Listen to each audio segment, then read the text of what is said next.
for the pulse of Tampa Bay sports. Beckles and Recher is the #1 source. The new dog, raising up the bar. Intelligent sports talk in your own backyard. Ain't no competition, ask the fans why. Beckles and Recher got it by a landslide. Don't fret, microphone check, stand by. Yo, Fox, where they at? Where my two favorite guys? Here they go, here they go, here they go, here they go, here they go, here they go, here they go, here they go, here they go, here they go, here they go, here they go.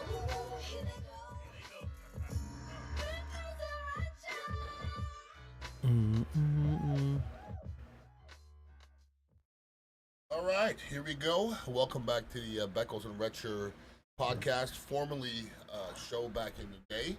A damn good show, if I should say so myself. A damn good podcast. Yes. Are you bullshitting? No bullshit here. Welcome everybody.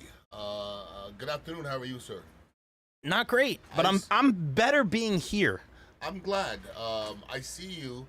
I've known you for a while, and I know you're a young man, and you're an athletic young man. You are. I've seen you out on the pitch, playing your softball game, and you're an impressive young softball player.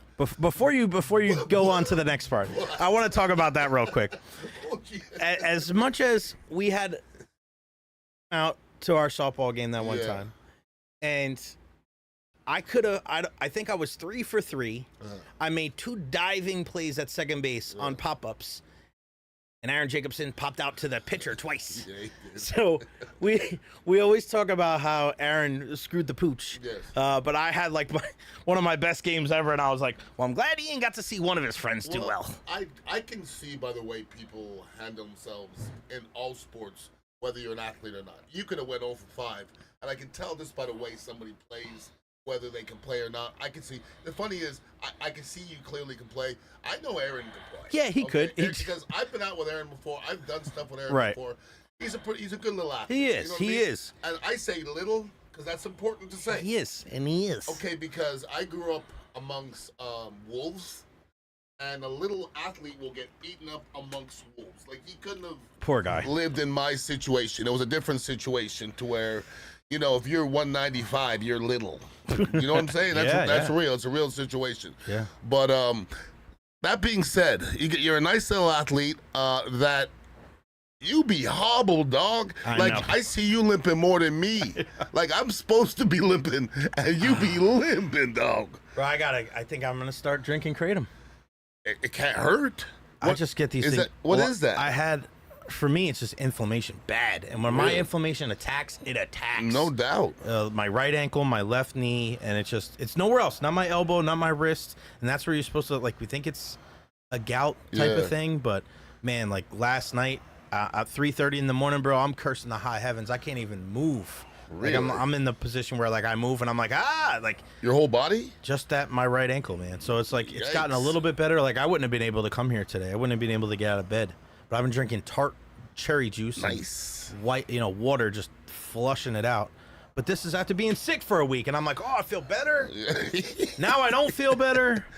Yeah, life is funny, and life, people take things for granted until something like that happens. Or last week I rarely get sick, and I hate to even say that. You did? I didn't get sick, but you didn't feel good? I had a 36-hour. Oh, you might have had the Rona. I don't know. Second batch came around. That's what I had. I've never had the corona. And you didn't have it the first time. No, I didn't have it, but there was 36 hours where I was shivering, and when I mean exhausted, I mean I was exhausted.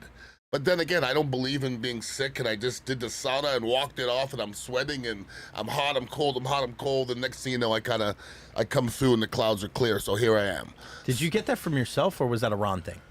Because Ron didn't believe the whole sick thing. I've always been this way. I thought about it. Somebody asked me, and they go, well, everybody gets sick. And I was like, you're right, everybody gets sick. But then I really thought about it, and I don't think I missed a day for being... Actually, last Friday, I didn't go to football at Chamberlain, but I don't really count that as a job because I'm not getting paid. But I never missed a day of radio for being sick. And I mean, after surgeries... I've taught a spin class 2 days after having a hand surgery. Didn't tell nobody, taught the class, and just get through it. So when the lights go on, it's time to go, man. Yeah, for me, I'm not one of those guys that gets when I get sick or when I get jacked up, I get really like sick you're or jacked up. down. Yeah, well, like You're when we down, were on air and I yeah. got COVID for 2 weeks. Yeah, you did. Like I didn't miss one day for 4 years, No. and I got COVID for 2 weeks and I was dead. Yep. Dead. And I remember the one time I did miss. It was on Memorial Day. I had like gout in my foot, and I called out at 4 a.m. And our old boss, he goes, "Yeah, you're okay." And I'm like, "You're not mad?" He goes, "You haven't called out for 6 years." yeah. He goes, "You're obviously jacked up, and I know you're not drunk because you're coherent." Right, exactly. And I was like, "Bro, I can't even move." Yeah. It was bad. I had the flu so bad once in Miami. I woke up in the morning and Tony Mayberry's my roommate, and I go, "I don't know if I could go, dude, because I've never felt flu like this." And I walked into the training room, and my trainer looked at me and goes, "Jeez, you look terrible." Like, I didn't say a word. No, yeah. And You can tell, man. You Yeah, can dude. tell. And then it was one of those flus where if you just literally touched my skin, it hurts. Yeah, exactly. And I still played the game. I played the game, and afterwards, I'm one of those guys that remembers every play, everything. I didn't remember any of the game. It was one of those I just kind of, I don't know, I willed my Your way through. adrenaline pushed you through. Yeah, something did. Yeah. But it wasn't a whole lot of fun. Yeah, it's not great for sure. So we'll start off. We were going to start somewhere else, but I want to start off with this too. I don't know if you heard this, but USF is honoring the late great Leroy Selmon by every single year they're taking one defensive lineman and giving him number 63, which I think is a really cool thing. Josh Shellaskar, he's a young father, a really good kid, and he was wearing, I believe, number 8. Now he's wearing 63, and a really nice, tip of the hat to one of the most important people in our community. Listen, he never even played at USF, but obviously he was the athletic director there. And the more and more I think about it, like the freaking expressway is named after the man, right? I mean, that's pretty wild to think about. I only got a chance to meet him one time, and this was when he was at Leroy Selmon's, and he was walking around glad-handing people, and he was just such a nice man. And that was when I was in my baseball coaching days, and I'm sure if I was in media, I would have met him at that time. But as a guy that played for the Buccaneers and a guy that's been here since the 90s, I mean, just tell some of the people like what Leroy Selmon was all about. Well, he was one of those guys who, when he passed, it definitely affected me. And there's not many. I mean, there's been a lot of people that have passed, and I just lost one of my good friends last week, and it definitely affected me. I'm sorry to hear that. I'm sorry. My buddy Greg, who I grew up with. I think you told me about. Yeah, in the midst of this flu thing that I had. God. In the morning, his son calls me and he goes, "Yeah, my father drowned in the hot tub last night." Oh my God. I guess they thought he might have had a heart attack or something like that. So I grew up with Greg, and he was one of my brothers growing up. So that's it's life. Things happen, and it's just unfortunate. Yeah, it does, because he has a family and he has to deal with all that. But I've met so many people here in the Bay Area. I think I've met everybody. There's nobody that I like to meet from the Tampa Bay area that I haven't met. And it's ironic that you bring this question up right after Hulk Hogan dies, okay? Hulk Hogan is one of the Bay Area's biggest names. But I'm going to say this. They were talking about Hulk Hogan Day. I don't care what you did athletically. I want to know you were a good person. Right. That's me, okay? Everybody has different criteria. If I meet you, and I met Hulk Hogan one time, it wasn't a big deal. But as far as meeting people and people being a good person, I'm not sure anybody's above Leroy Selmon. And I have a Mount Rushmore of people in Tampa Bay, and every Mount Rushmore I ever do, Leroy Selmon is on it. I love to tell Leroy Selmon stories because I always say to people, if you can affect a room like Leroy Selmon, you're doing something. I'm just telling you, he's different. I've met so many people. Tony Dungy's a different person. Let me ask you this question, because Yes. we've talked to Tony Dungy in studio. Yes. And I remember it was the three of us, because me, you, and Ron. And Dungy walked out of the room. And when Dungy walked out of the room, the three of us were like, Yeah. like we just felt like we were better being in his presence. No Same doubt. thing with Leroy Selmon? Handsome. Yeah. It's well, you know what I'm talking about, Right, okay? right. You know that feel. Leroy Selmon, like I remember the first time I met him, I'm in the locker room and Tony Mayberry's next to me, as he always is, and I see somebody coming up and he goes, "Hey guys, how you doing?" I'm like, "Hey, how are you?" And he goes, "My name's Leroy Selmon." I was like, so then I look up and like, I was Leroy Selmon back in the day. I was Leroy Selmon. So I go, "Mr. Selmon, it's a pleasure." He's like, "No, sit, relax, son, you're good." He goes, Mr. Mayberry, it's good to meet you. He made it as if it was an honor to meet us, okay? Yes. And that's cool, the conversation we had, it was a very short, the first one was a very short conversation. And I remember I looked at Tony, I go, that's not Leroy Selmon, the football player, was it? He goes, yeah, dude. I was like, you mean the mean guy? Like Leroy Selmon was known to be like a ferocious, mean animal. He was the most peaceful person I've ever been around in my life. I've never been around somebody who looks like he wouldn't squash a grape. He just was there's not many men I would say were sweet. Yeah. He was a sweet man. And the fact that he was able to flip from what he was on the field to what he was off the field, and I don't know if he was that when he was young. I'd be shocked if he was that when he was young, but I think he was old. I don't know if he read every book about, being likable and affecting a room, but I've never seen anybody affect a room like that in my entire life. Yeah, and you wonder how guys adapt to the post-career phase, right? Yeah. Because it's easier for certain people compared to other people, and some guys have a real difficult time, especially in football, man. You're constantly banging heads with each other, and you want to talk about his post-career. I mean, it's incredible to hear the things that man was able to do. And when people ask me, and I don't care, it's not about just stacking resumes. Leroy Selmon, to me, is the greatest Buccaneer of all time, because I feel like we're not saying the best player. Mm-hmm. I think he's the greatest Buccaneer of all time, just because he is the OG of all the OGs. Agreed. He set the table for Brooks and Barber and Sapp and Evans and Levante.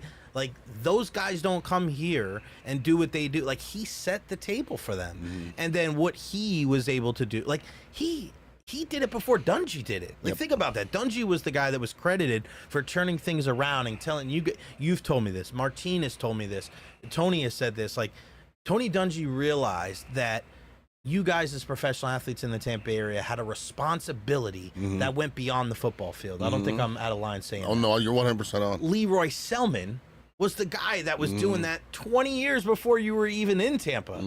And he didn't have a Tony Dungy. Like, he's the guy that did that. And then what he was able to do for USF, what he was able to do for our community, like, not taking away from anybody else, but he was also Defensive Player of the Year. Like, he was an amazing Hall of Famer. Yeah. So, to me, greatest Buccaneer of all time, and that's not a slight to anybody else, but he's the greatest Buccaneer of all time, not just because of Leroy Selmon, the player, but the human being. Well, once again, we could just go by his as a football player, and he would already be one of the greatest just because of the football player part. And you could probably eliminate the football player part and just go to off the field stuff, and he would probably still be a great person by the way he was acting off the field. I'll give you a great example. When he was the athletic director at USF, I remember being at a USF game, one of the very few times I've ever tailgated in my life. And I'm tailgating, and Leroy came around the corner, and he's in a suit, and it is hot. I was going to say it's hot. I mean, it is hot. And so and he comes up to me, hey, Ian, how you doing? I say, Mr. Selmon, how you doing, brother? Talk to him a little bit. You guys doing a great job. You're coming up. This was like around the West Virginia right time. Before that? Yeah. I believe, if I'm not mistaken. But it was around there. Yeah, it makes sense. And so he was so proud of what he was doing. But he was also such a proper person that he wouldn't be walking around with a golf shirt on. You see what I'm saying? Like, he was such a proper person, and he was he was still doing his job. He was always doing but he was doing his job, no doubt about it. But you could do your job half-assed. You know what I'm saying? That it wasn't him, and everything he did just seemed to be right on the line. And I don't know, man. I just wanted to be more like him. I still do. And it's funny that you say that, because then you look at the guys that came after, and Derek Brooks is like that. You very rarely see Derek Brooks without a polo and some slacks on, that is right? True. The only time I see him when he's not is when he's at his daughter Dania's game, and he's wearing a USF dry fit shirt and some USF shorts. So Derek don't pay for nothing. He doesn't pay for nothing. What should he? Well, exactly right. He's misissued. I ain't mad at you. Shout out to our guys watching on the stream, David Terry and Chan Leonard, Chamberlain Chiefs showing support. Thanks, Coach Beckles. Chabo, baby. The Selmon family, they were raised right and they exude dignity for the generations like me that came up watching them. We all wanted to be like them. Yeah, and great stuff. And if you guys want to contribute to the conversation, questions, comments, concerns, leave them there at the bottom. Over 22 people watching. Good stuff today on the program. And this is a really good segue into, I don't know if you saw this, but it was an article. It was an article written by Dan Pompei in The Athletic, and it's about Jason Licht and how he has constructed his roster. And the one thing that he kept saying is, over the last, hold on. It was talking about how, all right, here we go. To understand why Bucs general manager Jason Licht doesn't draft a-holes and douchebags, we have to know who he is. Okay. And he has been a guy that, I mean, listen, early on it wasn't pretty when it came to Jason Licht, but his philosophy changed when Tom Brady came here, because Tom Brady said to him, give me guys that I can trust. And he started really looking into not just the type of players that he was drafting, but the type of people that he was bringing into the organization. I mean, he's done an incredible job, but he was very, very open and honest about some of the guys that he brought in here. And we'll start from the front end on the way back, and he talked about Devin White. Did you hear this or no? I read some of the excerpts. I have not read through it, no. In hindsight, Jason Licht believed he was fooled in 2019 when he chose linebacker Devin White in the first round. White was a starter for the better part of 5 years for the Bucs, but eventually was let go. He's with his third team since. And this is what, it's one thing to write this article and say that, but Jason Licht now adds, knowing what I know now, he would have been off my board. It was too much about him. And listen, you just don't see that right now. You don't see guys that are currently in positions of power in professional sports talk about moves that they made directly and be as transparent as he is about a player like Devin White. Let me give you one more before you give your 2 cents. Jason Licht took a chance on dazzling but challenging wideout DeSean Jackson in free agency. Didn't blend with the quarterback or his coaches, and the waves he created didn't justify the production. Jason Licht says, the me now would never sign DeSean Jackson.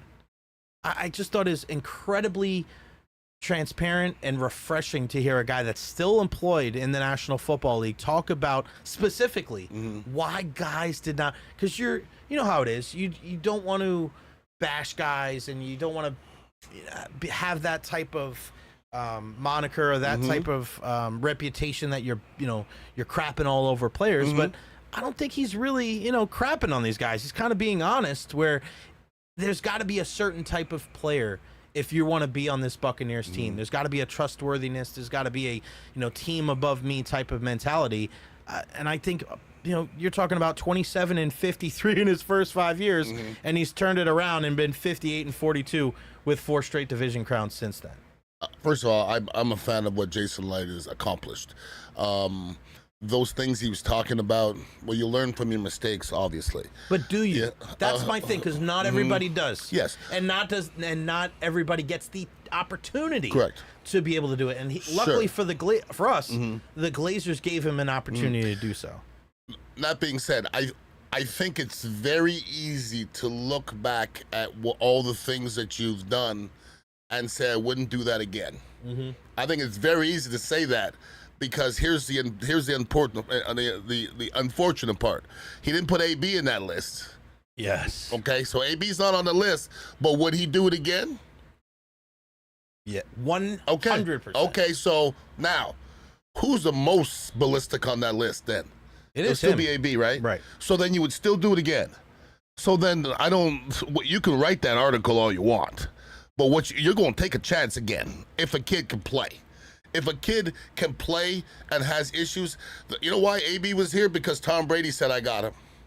I got him. If you have a locker room that can say, I got him, the Pittsburgh Steelers have always had that locker room. We got him. We'll take care of him. You're not going in the Pittsburgh Steelers locker room and acting a fool. You ain't going into Bill Belichick's locker room and act a fool. So I think Jason Licht is saying that he's learning from his, I guess, mistakes, but some of them aren't mistakes. They're experiments. And listen, if the last 2 weeks and it goes away, poof, nobody talks about it after that. Yeah. Or if you deal with a guy taking his jersey off during the game, is that worth it? Is it worth a Super Bowl? Yep. Yeah, it is. Yep. Because I think if you cut it off after that first year, AB's revered in this town. Are you kidding me? Of course, Revered, right? If you cut his career to a certain point and he never played again, we'd be talking about Hall of Fame. Mm-hmm. But literally, the guy is. I mean, CTE is living. That's living CTE. There's no doubt in my mind. I love the way that you have like opened my eyes when it comes to this whole article, because I don't know if you remember this, but you and I spoke about Deshaun Watson coming, and this is when we were on air, about Deshaun Watson being the quarterback of the Buccaneers at one time. And I had a guy reach out to me. He's like, why? And I go, well, the Buccaneers brought in AB. Yeah, right. So why shouldn't they bring in Deshaun Watson? Because at the end of the day, regardless of what Jason Licht says here, if you can help a team win, people are going to look past it, depending on what your impact is. Mm-hmm. So for us to act like every single guy is not going to be a douchebag or not going to be an asshole, I asked Jason like this. Would you have drafted Warren Sapp? If that is the way you're constructing your roster, would you have brought in arguably one of the best, well, not arguably, he is one of the best players in Buccaneers history. Yeah. I think he's the best. I said Leroy Selmon's the greatest Buccaneer of all time. I think the greatest Buccaneer player of all time was Warren Sapp. Okay. So how would you construct your roster then? You're telling me Derek Brooks is a slam dunk, right? You would think Mike Evans is a slam dunk. But a guy that's Warren Sapp, you're telling me you could trust him? What part of Warren Sapp are we questioning? Are we talking about... At the time. I mean, there's a reason why he fell in the draft. No, I understand that, but you're talking about right now or at that time? Well, are we talking about weed smoking in college, Warren Sapp? Yeah. But if you start to... If you shy away from that, that's... No, but it's 1990. It's not 2025. Now, I'm like, all right, what a big deal. I mean, Laramie Tunsil had the gas mask on, and he's one of the best left tackles in the game. That's what I'm saying. But that's the balance, right? Because, and going back to what you said about AB, it doesn't... I think it doesn't necessarily go against what Jason Licht was saying. Why? Because there was a trust factor built in with who? The most important player on your team in Tom Brady. Mm-hmm. So if Tom Brady didn't have a prior relationship with Antonio Brown, I don't think he brings him in here. That's a possibility. But because Tom goes, there's a trust factor there. I can take care of him. I can work with him. Sure. I think it worked out for the. I mean, obviously it worked out for the Buccaneers. I think it was Tom's idea. It had to be. Yeah. I mean, we don't know who brought it up first, but if Tom says make it happen, it's gonna happen. And again, for those that I don't know anybody that says that they wouldn't do it again. Of course you would. He was fantastic. Yeah, listen, even to this day, I mean, when you look at the history of the Super Bowl, you look at the all-time great offenses. I was watching, because I was at the game, so I've never watched the game. And I was watching some of the highlights yesterday and watching what Tom was doing. Yeah. I mean, you just start looking around and you're on the field and you're like, bro, they really had Mike Evans, Chris Godwin, Antonio Brown, and Rob Gronkowski on the field at the same time? In the same field. And a first-round pick and Leonard Fournette in the backfield with Tristan Wirfs as your right tackle, with Tom Brady as your quarterback. Yeah. Like, if you give me one game to win, right, and you give me that offense, I'm putting up. That's a lot to hold. That's a lot to hold. Who do you guard? Yeah. Who do you not? Who's your weakest defender? On Chris Godwin? Yeah, right. Get out of here. Chris Godwin on the weakest defender catches 170. Bro, he'll catch 14 balls for $170 and every 2 game, every single game. That no doubt. And Gronk's blocking, right? You know what I mean? So it's like that team. I think maybe we'll realize it later, but I would love to do a fantasy kind of thing. The 2002 Buccaneers defense against the 2020 Buccaneers offense. Who would you take? Up front, I don't know if the offensive line could take him. I don't know if they could take him up front. That defensive line is a son of a bitch, boy. And that defense was Ryan Jensen. Yeah, no. I'm just talking about those sides of the ball. Yeah. Just on those sides. But you got Tom Brady. That philosophy. Tom Brady's the one guy that can, bro. And that's the thing too, is that he got the ball out of his hands so quickly. Yeah, he did. And he had so many different options. Because we talk about all those things about how good those players were. Yeah. None of those guys needed to, other than in the Super Bowl. But I would take Tom Brady. In the Super Bowl. Yeah, I wouldn't bet him better. Think about it. And I guess the question is, and we know obviously we talk about this a lot with the trenches winning and losing these games, but in the secondary, how would that 2002 secondary match up with the Buccaneers offense? I think they'd have a lot of trouble. I don't think there's. I don't think there's an equation on the other side. Gronk? I don't think there's an equation on the other side that's going to hold that. Let me say this. Yeah. I don't know if anybody's ever brought this up before. Derek Brooks Derek against Brooks. Rob Gronkowski. It's a great matchup. Just It's a great matchup. know what we would do? It's a great matchup. What do you mean? 9 other It's people so sit good. down. It's- Just sit there I'm and good. watch. I can just watch that all I'd day watch that long. 100 Absolutely. Give me 100 reps of that. I tell you what you're not gonna do is go at DB too many times. That's what I'm saying. You know what I'm saying? But Then Gronk again, would get then his. again, Gronk's the greatest can tight he end of all deal- time. Can he deal with that size all day?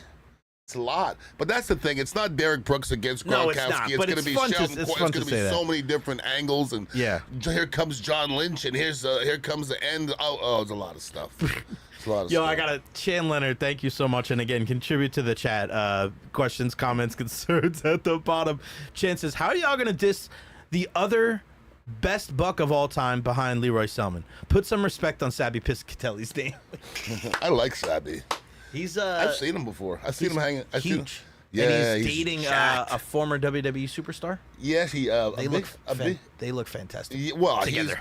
he's a good-looking young man. Yes. He don't look like he hurts on the Punani side. Grunk versus Shelton Quarles, because Quarles, he'd be Once in there. again, Sheldon Quarles. You could say anything, but I think Sheldon Quarles is as good as any cover Yeah, maybe he middle would be. linebacker in the history of the Buccaneers. Not the best run guy, but he was a great cover guy, 100%. Shelton was a beautiful fit. So he would be the guy that covers Gronk. Then. Yeah, him. And they're not going to do one-on-one. There's going to be a lot of different stuff going on, dude. They're not going to just lock up on that big old ogre. You know what I mean? That would be crazy. No doubt. Speaking about the current Buccaneer team, so we obviously look at the tackles, and I mean, you could argue that this may be the best tackle combo that ever for the Bucs. I'm okay with that. Luke Gedeke and, I'm okay. and Tristan Wirfs. At this point of their careers, yes, I'm okay So- with that.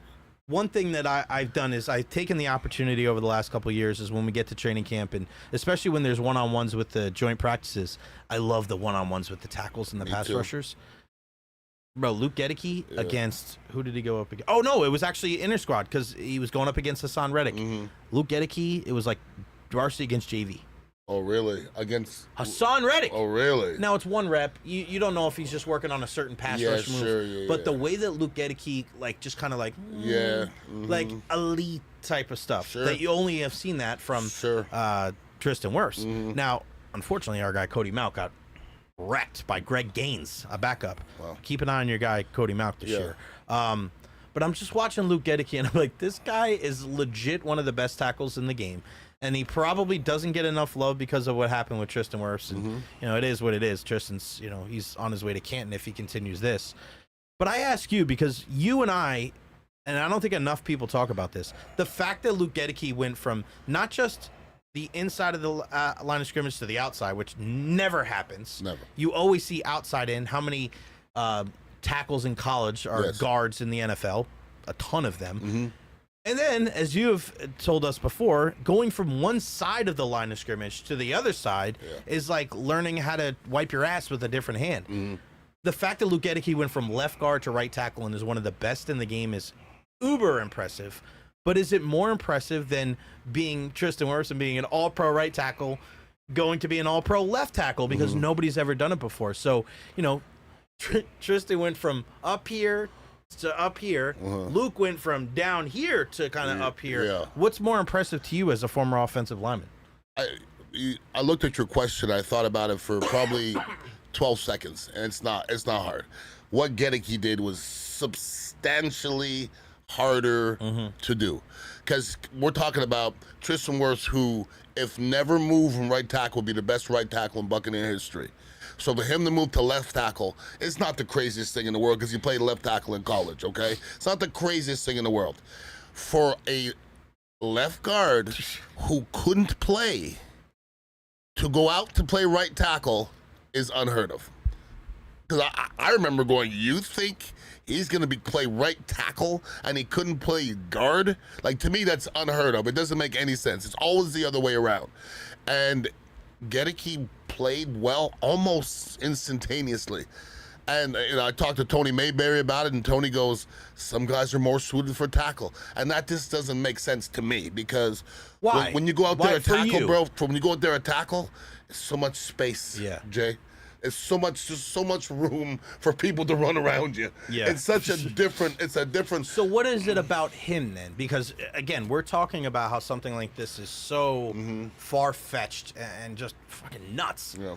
How has he been able to do it then? Because, you know, it's smooth, man. He is smooth as silk. And we always talk about this with offensive linemen. When you don't mention their name, they're probably doing a pretty good job. Yeah. Bro, we went here. We'd be here. Yeah. We'd go weeks without even mentioning Luke Genicky. To me, it's just the position plays to his strength. You know, I believe playing tackles harder because my strengths are inside, okay? And he was inside, and he's a longer player, and what he does well is more conducive to a tackle. I think if you put him back at guard, I think he'd figure it out, okay? I really do. But some people, like Tony Mayberry, can't play guard. He can't. He's not really cut for it. He can't play tackle either. He's not cut for center either, to be honest with you. But he figured it out. He couldn't play guard. I can't play center, and I can't play tackle. Paul Gruber couldn't play center, and he couldn't play guard. That's just the way it is. Everybody's kind of suited for a position. Very few are suited for all of them. And a lot of times you pay a lot of these tackles a lot of money, and you end up being guards. That's not what you want ultimately as a GM. It's worked out, Mekhi Becton, and a couple other situations. But if you draft a guy top 4 or 5 or something, you don't want him to be in there at guard, brother. No, and it's funny that you say that, because when you look at that draft class with Tristan Wirfs, you had Andrew Thomas, who's, after a slow start, really has turned into a damn good left tackle for the Giants. The injury has just been getting him. Jedrick Wills for the Cleveland Browns, as you alluded to, Mekhi Becton, who really struggled staying on the field and then kicked inside to guard and helped the Eagles win the Super Bowl last year. And they have Tristan, who's the best one. Then you look at a couple years later and you see a guy like Evan Neal, who the Giants drafted in the top 10 out of Alabama. Oh, this is going to be our guy, right tackle of the future. Garbage. He's hot garbage. Now he's struggling at the guard position. So, it's tough for people to say, just address the line. Just address the line. Go out and get this. That's so easy. It's easy to say that and say we're going to spend the first 2 picks, but whether it comes to developing, let me ask you then, because I don't want to assume this. What do you think is the biggest reason why guys like that? Just listen, Evan Neal. Nobody looked at that pick and said, the Giants, what are you doing? You had 2 top 10 picks. You went Evan Neal and Kayvon Thibodeau. Nobody was like, dumb. Everybody was like, pass rusher, tackle. Yeah, that's the way to build your team, right? Build it within the trenches. Now, what's the biggest reason why guys cannot translate playing that well from a college like Alabama, the proof of concept is there, versus being a guy that struggles even playing guard in the NFL? Is it more scheme? Is it coaching? Is it on the player individually? I think in general, and if you look at the draft, every draft, it's almost easy to find a wide receiver that can play. It's almost easy. You can find a guy that you can put, but to find an offensive lineman in the draft that just can play, it just like a whole draft that you say, I know that guy can play, I know that guy can play. There's not many more than 2 in the draft, because even guys like Mekhi Becton, who are enormous, big old ogres, he still couldn't play when you put him in there. No, and you had to take that big ass guy and bring him to the team with the best offensive line, with the best offensive line coaches, and you still had to put him at guard. So it's, I know it's not a natural thing. And now I'm an offensive line coach at Chamberlain High School, and you guys getting closer? Closer to what? To being ready for this week? I'm not going to talk a lot of crap. I'm not going to talk a lot of Chamber football crap, because I'm scared. You are? A little bit. I'm scared of what it's going to look like on Friday. Like, it could look like worse. Are you more scared? It could look worse, Jay. Worse. Today we had 7 straight snaps. My center just airmailed it over the quarterback's head. And I mean, airmailed. 7 straight. So I don't know how it can possibly look good. I don't know how it can look good. If you feel bad for Ian, kill that like button. Hit that like button as many times as you can on YouTube, please. Like the stream today. Oh, boy. So are you more concerned that your guys are going to get embarrassed or hurt? Oh, I'm not scared of Buck. They're 17-year-old kids. Yeah. They're pliable. They'll bounce up. Like I had... I don't. So give a- injured? They're No, fine. No, they're fine. Was that physically or mentally? No, we're not playing a world beater. Okay, Wharton's a good, solid football team. Uh-huh. You know, if we were playing Cardinal Mooney or Jefferson or something like that, might not be the best thing You in guys the play first Gaither game. this year? It's a good question. I Gotta check out. couldn't even. I got tell my you. buddies We that don't head have a coach very over tough schedule, which is good. But I got to figure out a way to make these kids. How many offensive linemen compete. do you have? Well, in general, we have about a dozen linemen. That's both sides of the ball, and we'll take 3 of them, and we'll just say like they're pylons, pretty much. Oh boy. Like you can put 3 pylons, and it would be the same. So I got to figure out a way to get 5 offensive linemen and 4 defensive linemen, and not overlap them as much as because in a perfect world, I'd probably just have 4 guys playing both ways, Right. and then have 1 guy flop. But nobody's in good enough shape for that in high school, brother. Yeah, so you play Freedom, Okay. Sickles, Spoto, Mulberry, Leto, Jefferson, King, Robinson, Leonard. Your schedule this year. Yeah. Former Freedom High. Shout out to one of my former players at Freedom High. He actually played football too. Just found out that he passed yesterday. Ooh. Tyler Guy. Really? Guy. He was he actually went to go play tight end at USF. He was a quarterback. I believe I know he was at Freedom and he pitched for us. And then he was a depth tight end for USF and got a message last night that he passed away. So shout out to Tyler Guy and his family. 6'5", man, big Eek. dude. You just never know, man. And that's we're kind of talking about this yesterday, or no, was it yesterday or the day before? No, yesterday was the 4-year anniversary of Mark Cook passing. Cookie. And Mark Cook was one of those guys, man, where he was just like there was nobody like Mark Cook. Unique dude, Buccaneer fan, Seminole fan, and sometimes real chill dude. Real chill Just as hell. real chill, you know. Sometimes it would piss us off because he would just completely forget about his interview at 3:30. We only had a 2-hour show. Remember that shit? Be like, we had a 2-hour show on Monday because of the coach's show. Oh yeah. And we're like, damn, I we're used gonna to piss if Ron we're gonna have off. one guest, it's gonna be Mark Cook, and it'll be 3:30. We're only on from 3:30 to 5 now. Yeah. We got to get everything in 2 hours, and then Mark will be like, hey man, I just woke up. Yeah, man. It's 3:30. It's all We good. ain't doing sleeping, man. But we love Mark, and we certainly miss him a ton. And our love goes out to his friends and family. Before we wrap this baby up, I want to talk about something that Michael Porter Jr., a guy that was with the Nuggets for a long time, and now he's with the Nets. Went there in a trade a couple of months ago. He was on a podcast yesterday, and he was talking about how betting is ruining sports. Okay. Because his brother was one of those guys that got caught being an NBA player, dogging it, oh, I'm hurt or something like that. Yeah. And he's like, I don't understand how it wouldn't hurt sports. Because think about it like this. If I'm a guy and I come from nothing and I got a bunch of my friends and I tell them, hey, I'm going to play 3 minutes and then go like, my elbow, put 10 G's on the under of my points. And then everybody gets a come up. Why wouldn't more people do that? He goes, this is going to happen more and more in sports. And we saw it with a Cleveland Guardians reliever and then Emmanuel Clase, who is one of the best relievers in sports. Both those guys got kicked out of the locker room. They're suspended right now in the MLB because people were betting on their first pitch being a ball, and the ball was like 8 miles away from the freaking strike zone. I see some. And we had this conversation with Tony a couple weeks ago. He's like, you got money on this game? And I'm like, nah, man. And I know I'm in the minority, Ian, because I don't need betting to watch games. But I've always been worried about this. I've always been concerned that this was going to happen eventually because everybody and their mother is sponsored by FanDuel and DraftKings. This is just inevitable, right? Like, we're going to have these conversations about our players throwing maybe not entire games, but plays because they or somebody they know has money on the game. Well, I think it's becoming more. I mean, it's easier to bet now than it was 10 years ago or 20 years ago. But anybody who likes to gamble has always gambled, okay? That's never going to change.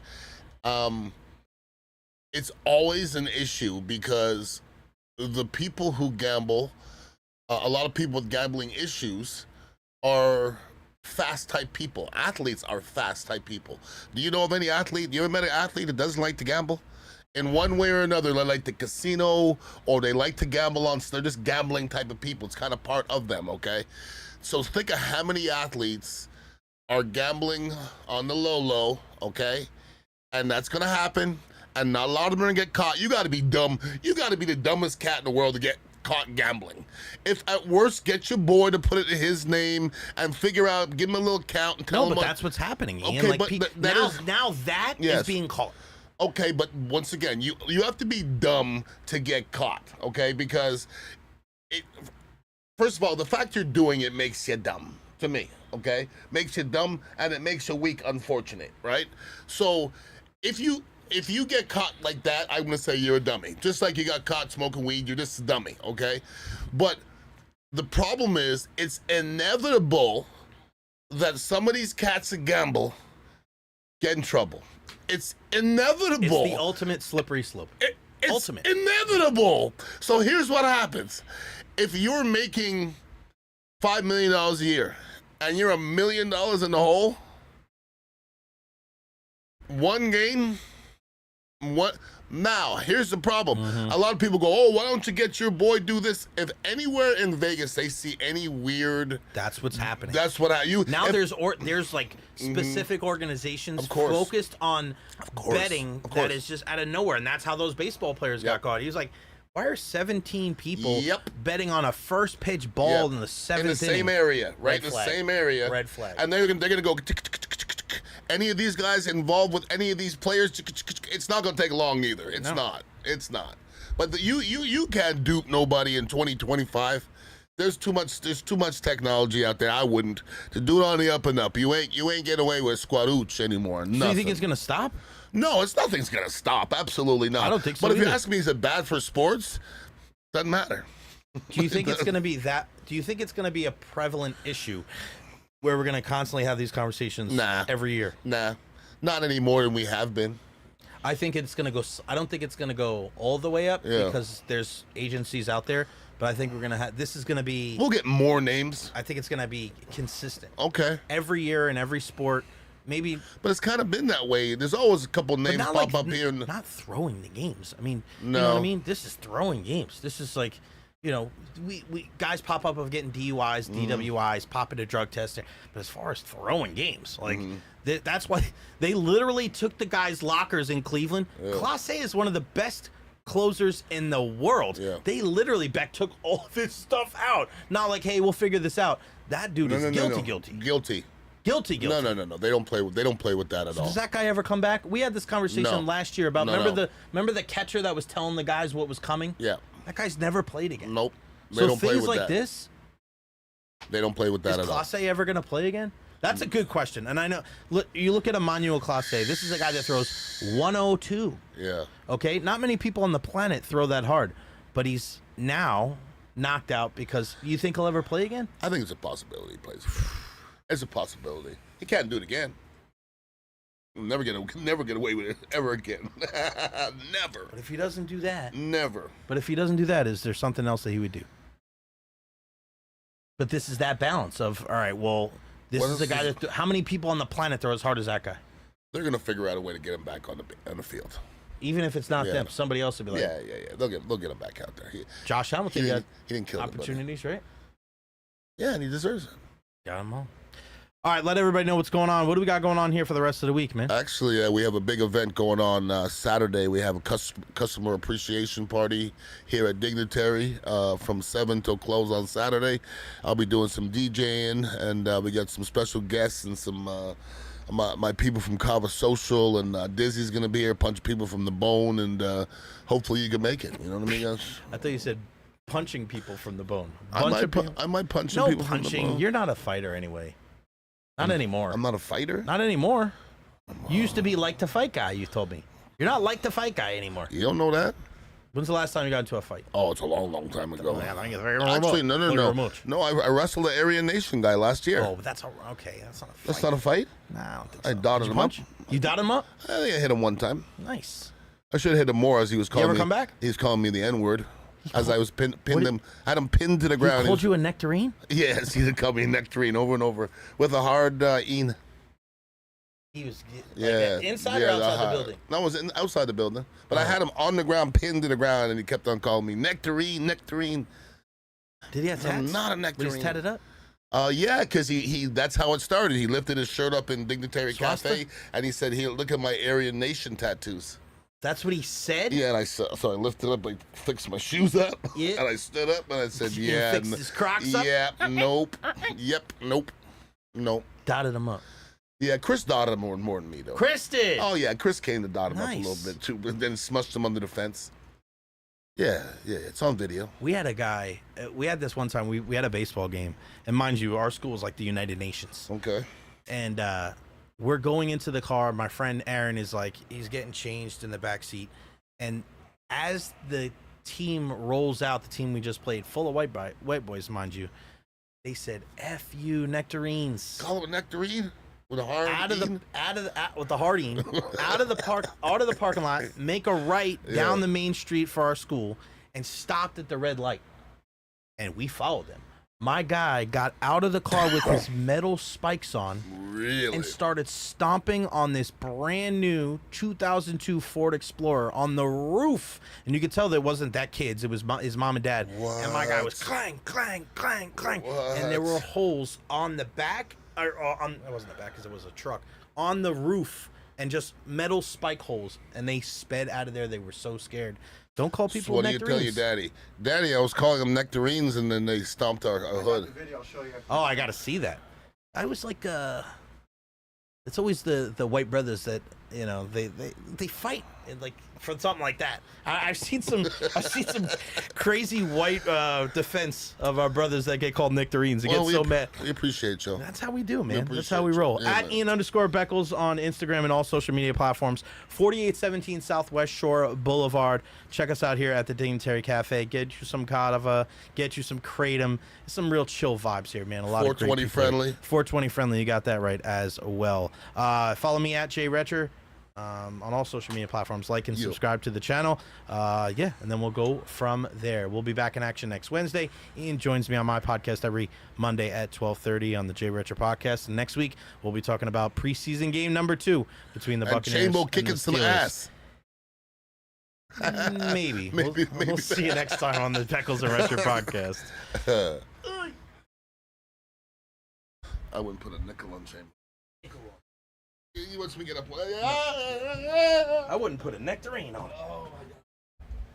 Bro, to this day I remember this guy, and my friend, he had like his pants like halfway stomping on the roof.